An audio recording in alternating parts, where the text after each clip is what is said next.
بسم الله الرحمن الرحيم.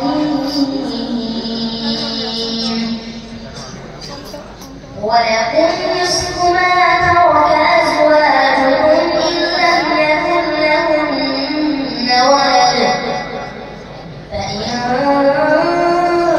كان لهن ولد فلكم الربع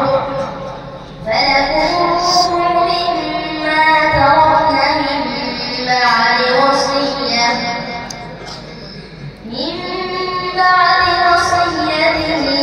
يوصين بها أو دين، ولهن الربع مما تركتم إن لم يكن لكم ولد، فإن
أعوذ بالله من الشيطان الرجيم. ونزعنا ما في صدورهم من غل تجري من تحتهم الأنهار. أعوذ بالله من الشيطان الرجيم. ونزعنا ما في صدورهم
تدخلوا